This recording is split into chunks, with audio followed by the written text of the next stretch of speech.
Today we are diving into one of the most fascinating and, let's be honest, kind of bizarre quirks of the human mind.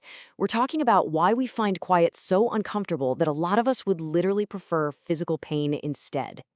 So let me just ask you this straight up. You have two options. Get a painful, but totally safe electric shock, or sit in a room all by yourself with nothing but your own thoughts for just 15 minutes.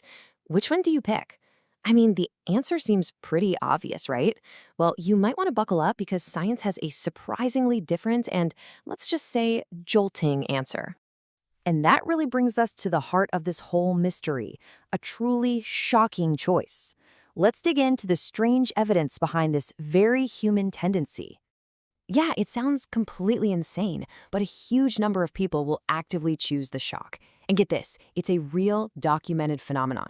So in this explainer, we're going to unpack the science that shows why our brains can get so desperate for any kind of stimulation that we'd rather feel a zap of pain than a single moment of peace.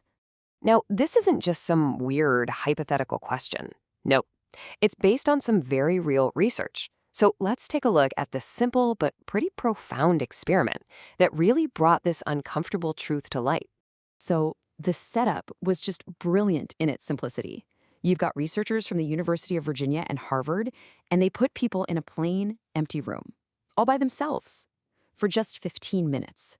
No phones, no books, no distractions, nothing to do at all, except for one tiny detail. There was a button they could press to give themselves an electric shock. Okay, now you gotta remember this part. Before the experiment even started, every single participant had said they would actually pay money not to get this shock.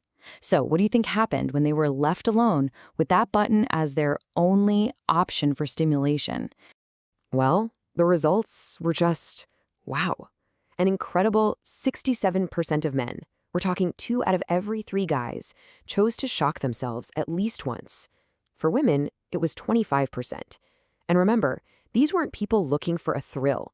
They were actively choosing a genuinely painful feeling over what they felt was the unpleasantness of being alone with their own thoughts. And this is way more than just a quirky lab result, It really points to a much bigger trend in our everyday lives, what you could honestly call our modern-day war on quiet. And look, I'll be the first to admit it, this is so me. I'll catch myself doom scrolling on my phone at a red light that's gonna last, 30 seconds? It's this almost compulsive need we have to fill every single tiny gap in our day just to avoid even a fleeting moment of quiet thought.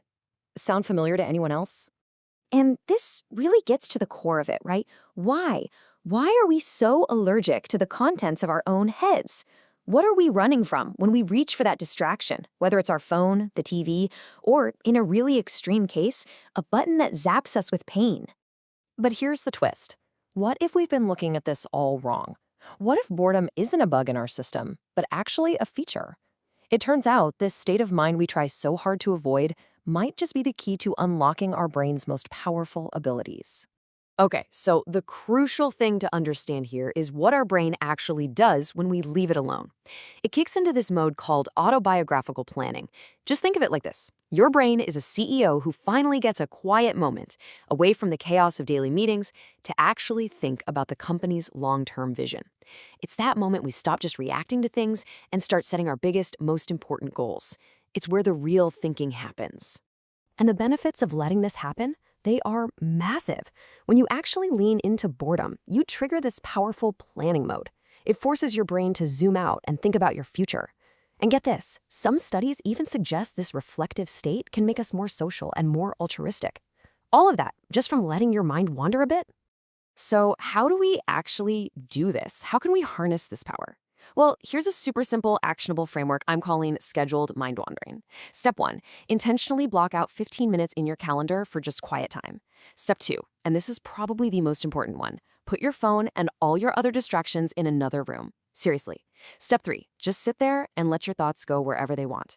And step 4, embrace that initial restlessness, that fidgety feeling. That's the gateway to the good stuff. So I'll just leave you with this final thought. In a world that is constantly screaming at us to fill every single second, maybe the most productive thing we can do is absolutely nothing.